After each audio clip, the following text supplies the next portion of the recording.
Hello, it's 5 p.m. here in Warsaw. I'm Maciej Mikos and you're watching World News. High-level talks between U.S. and Ukraine delegations are underway in Jeddah, Saudi Arabia. The discussions aim to repair strained ties between Washington and Kyiv following a dispute between the leaders in the Oval Office, as well as to revive the stalled minerals deal between the two countries. Since taking office, U.S. President Donald Trump has increased pressure on Kyiv, leading to a public clash with Ukrainian President Volodymyr Zelensky. In response, Washington has halted aid to Ukraine and temporarily paused intelligence sharing with Kyiv. However, the Secretary of State Marco Rubio, who is leading the U.S. delegation, confirmed that intelligence sharing has now resumed. The talks come just hours after Ukraine launched its largest drone attack on Russia since the start of the full-scale war.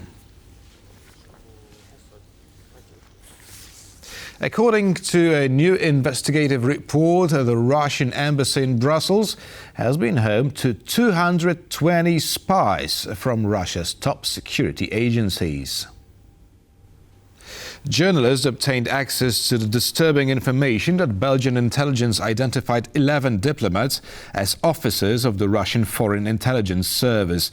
7 were linked to the military intelligence GRU, while 2 had ties to the Federal Security Service. Since February 2022, when Russia launched its full-scale invasion of Ukraine, 750 Russian diplomats have been expelled from NATO countries, according to data included in the report. After the outbreak of Russian aggression, Belgium expelled 68 Russian diplomats. In early 2023, another 20 Russian Foreign Ministry employees were forced to leave the country. These individuals operated under the guise of advisors, secretaries and technical staff. Both Belgian authorities and the Russian embassy in Belgium have not commented on the media findings at the time of this report. Polish Foreign Minister Radosław Sikorski said that competition is essential when recently asked whether Poland would consider switching to other sources of internet than Starlink. Poland pays $50 million per year for the operating costs of Musk's Starlink satellite service in Ukraine. Are you, as the Council of Ministers, considering a diversification of supplies of software such as Starlink? French software is being mentioned. Is there a possibility that we will use other sources of internet communications? Competition is good for business and good for states. And in the field of security, there's a need for so-called redundancy, that is, capabilities beyond what is needed on an ongoing basis. We at the Foreign Ministry have had this for a long time. Tuesday's meeting of the Council of Ministers in Warsaw was dominated by defense-related issues, as Poland plans to create a large army of reservists and speed up the East Shield program. Apart from that, both the Prime Minister and Defense Minister embark on a diplomatic offensive in Europe. Piotr Miszczuk has this report. Speaking to the gathering of ministers, the Polish Prime Minister said that he wants to create an army of reservists and that by 2026 he wants to double the number of civilians trained, and by 2027 he wants 100,000 people to be included in that training. On 3 pillars. The first one will be the basic military training for civilians. The second one will be tapping into the vast knowledge of veterans, bringing them back for the Polish army. And the third one will be creating an army of professionals that will support the military in case of a war.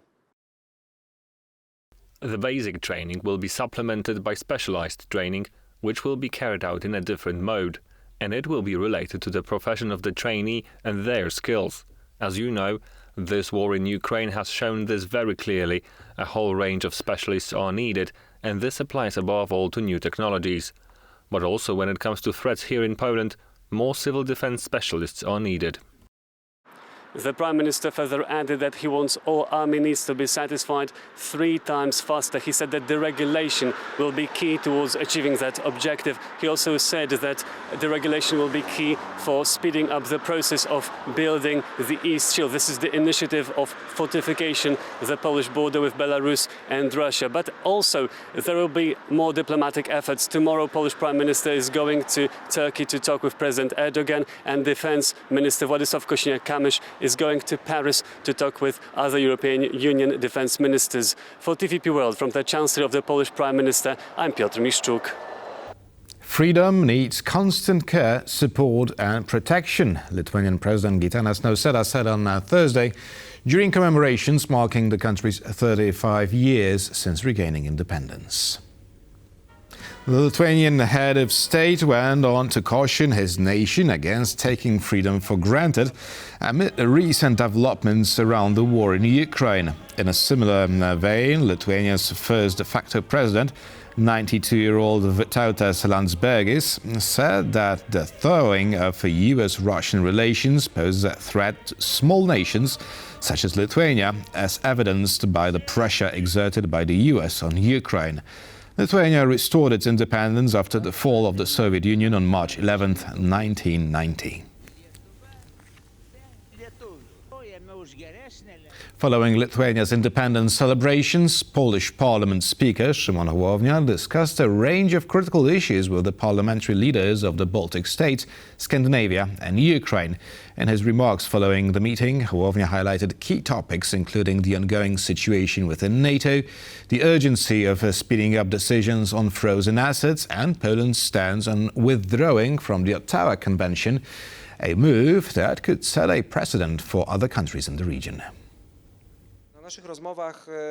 In our discussions with the chairs of parliaments, we covered a wide range of topics. Above all, we talked about the situation between the United States and the European part of NATO. We asked each other what information we have on what more can be done to speed up decisions on frozen assets, which seems to be one of the most crucial issues to be addressed in Europe. We do not need the United States for this, and we should act much more quickly. We asked Ruslan Stefanchuk about the current situation on the front lines in Ukraine and how their society views the issue of negotiations today. I didn't get the impression that there was any talk of a change of leadership or predicting leadership changes in Ukraine. This situation seems to be developing contrary to what those who are trying to dictate Ukrainian affairs are doing today. We also discussed the Ottawa Treaty. Prime Minister Tusk declared in Parliament on Friday that Poland would withdraw from the treaty. Our colleagues from the Baltic states asked about this in great detail, as they themselves are considering the same decision, but as they said, it will likely be hard for them to be the first in the region, so Poland will likely be one of the first countries to make this decision. Donald Trump Jr. met with Serbia's President Aleksandar Vučić on Tuesday. The meeting comes as both Vučić and the current government are being challenged by ongoing protests. Since November last year, protesters have been taking to the streets to oppose what they believe is state capture by Vučić and the ruling Serbian Progressive Party. Another mass protest is scheduled to take place in Belgrade this Saturday. Donald Trump Jr.'s visit is seen by some local media as a sign of U.S. support for President Vučić, who, following the meeting, disclosed in a post on Facebook that the meeting symbolized a commitment to strengthening bilateral relations between Serbia and the U.S.